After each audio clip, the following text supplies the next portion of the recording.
საზეიმო ღონისძიებები დიდგორობის დღესასწაულზე დავით აღმაშენებლის მეთაურობით თურქ-სელჩუკთა დამარცხება დიდგორის ველზე დღეს კულტურული და სპორტული ღონისძიებებით აღინიშნა. სცენაზე ერთმანეთს ენაცვლებოდნენ ანსამბლები რუსთავი, სუფიშვილები და შავქაროსნები. საქართველოს ჰიმნი მომღერალმა ნატო მეტონეძემ შეასრულა.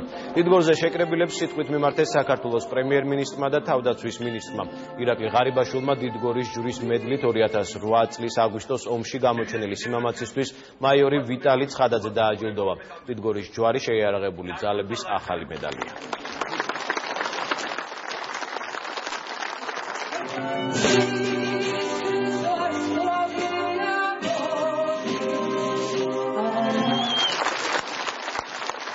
დაამაყვა დღევანდელი დღე ჩემთვის, როგორც ყველა ჯარისკაცისთვის, ალბათ ყველა ქართველი მოქალაქისთვისაც. ამაყი ვარ, იმიტომ რომ ეს ჯილდო გადმოვეცა ბრძოლის ველზე, საიდანაც დაიწყო საქართველოს გამძლიანება და აღმშენებლობა. და მე მოუწოდებ ყველა ქართველს და ყველა ქართველს უსურვებ, რომ ღირსეულად ემსახურონ თავის ქვეყანას და თავის ხალხს. დიდგორის ბრძოლას უდიდესი პოლიტიკური და სამხედრო მნიშვნელობა ჰქონდა.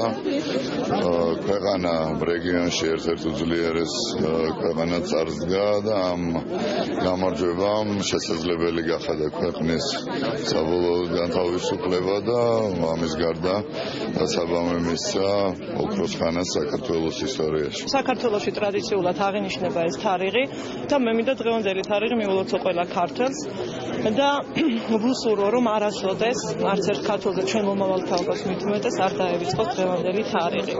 მართლაც ღირსშესანიშნავი თარიღია და ქართველები უნდა ვამაყობდეთ და დიდგორობდეთ ყოველთვის.